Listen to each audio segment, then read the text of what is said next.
Yo, yo, yo, yo, it's your boy Mickey Factz, and right now you're tuned into the B-Shine. I'll at your boy.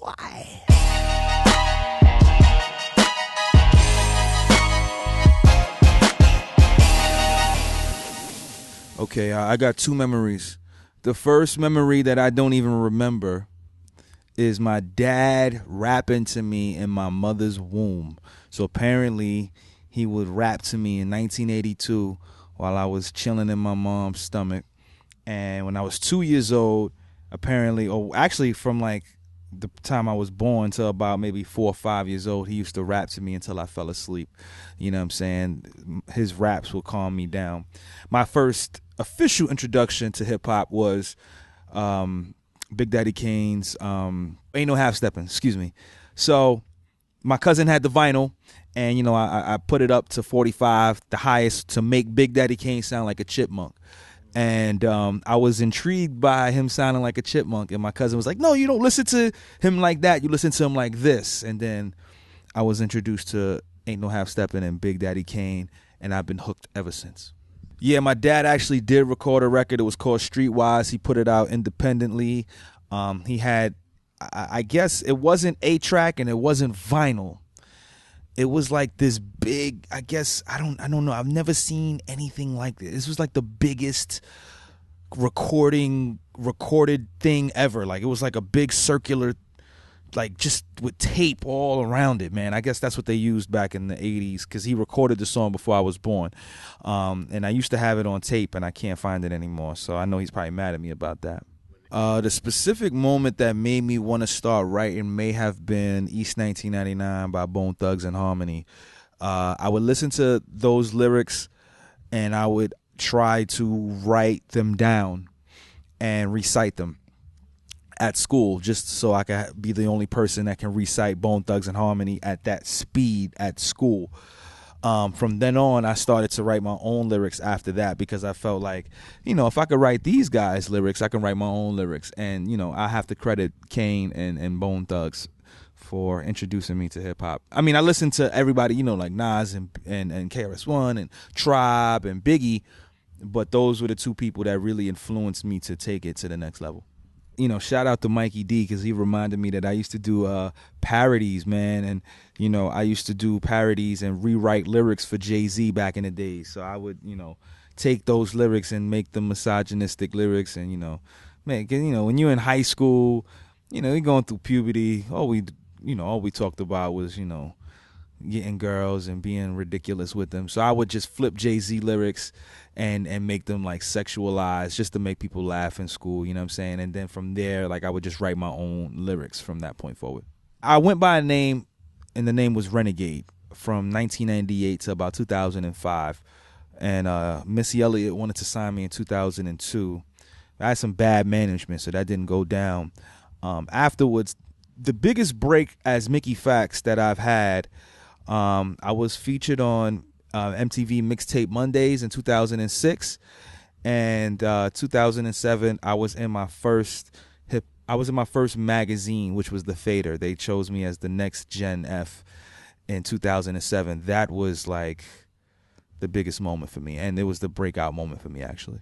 So I did In Search of the NERD, where I sampled all NERD beats and rapped over them. This was like in 2006. I put it out in September, and then when I did that, Kanye West did the Glow in the Dark tour, and Pharrell had heard the project, and he loved it. He co-signed it, and then I wound up a year or two later going on tour with him. You know what I'm saying? And that was phenomenal, to just be able to be in the same room as this man, and somebody I looked up to since 1997, 98 with Noriega. My father didn't believe that I was rapping because I was such a smart kid. And, he had visions of me being an accountant, a doctor, a lawyer. And when he found out that I was battling, he was like, what? Like, not my son.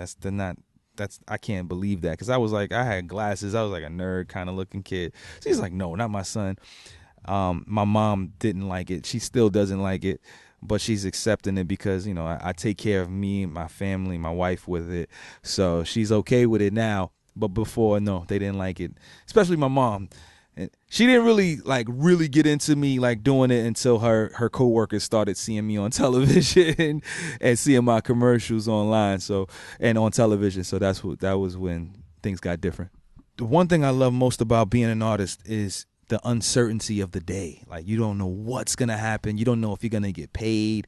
Like, that is like a thrill. Like, even at this age that I'm at, like, it's like I set my own destiny. If I don't do what I'm supposed to do, then I won't survive. So that is what drives me to keep going and keep being creative and keep having this hunger within inside of me. Without that, I don't feel like I would be able to be where I am today.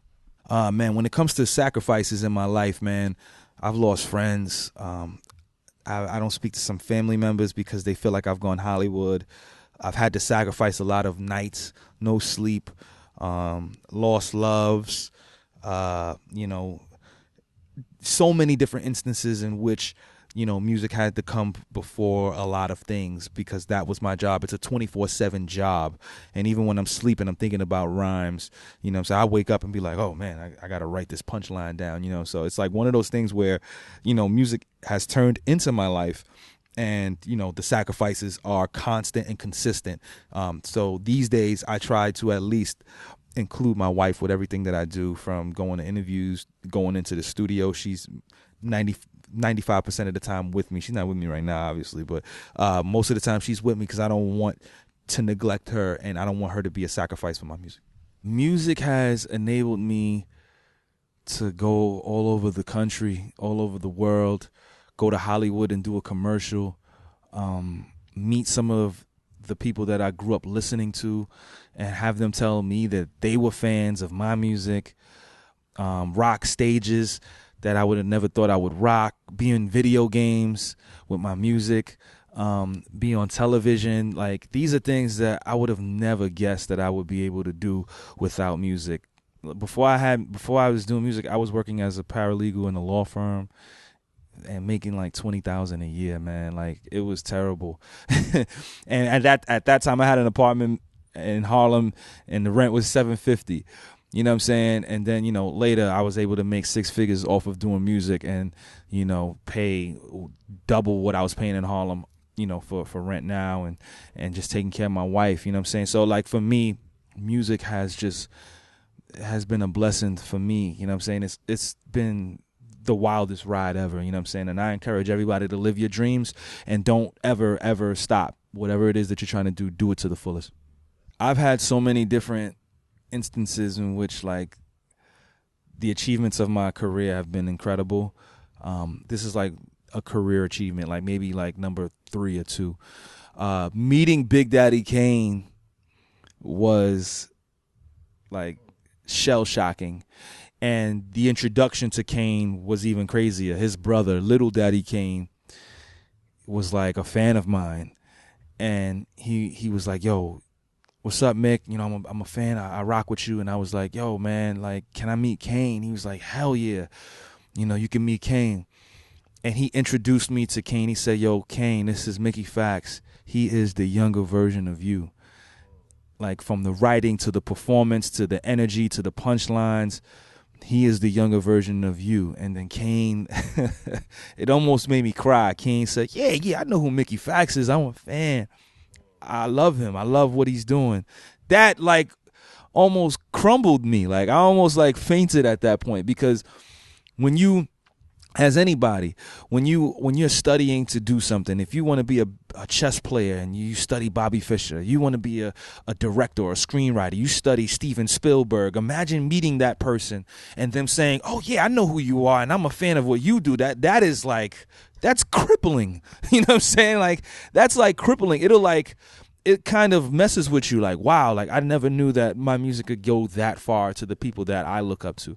So, shout out to Kane. I actually reached out to him earlier this year to remind him of his presence in my life and what he's done for me. And I think that's what's missing in hip hop too. Our elders are not being respected in the way that they should be. And I always try to show reverence to those that paved the way for me to be here. Man, I think about this every day when it comes to my legacy and what I want to leave behind. I think about, if I pass away, you know what I'm saying, what would people say about what I do? And I just want people to say that he was an inspiring person. He was pleasant. He stopped to talk to every fan. He was communicated with everybody, every supporter. He tried to help everybody, and he tried to be as creative as possible when it came to creating content and music and lyrics and lyricism for the fans that just enjoy breaking stuff down. You know what I'm saying? So for me, I just want people to have me in that conversation of top lyricists ever. I don't want to be the number one lyricist ever. I just want to be in the conversation. You know what I'm saying? That's all I really ask for. That's it, man. Like, just to be mentioned with the Rakims and the Nas's and the Jay-Z's and the Kanes and the Coogee Raps. That's what I strive for. That's it. That's all.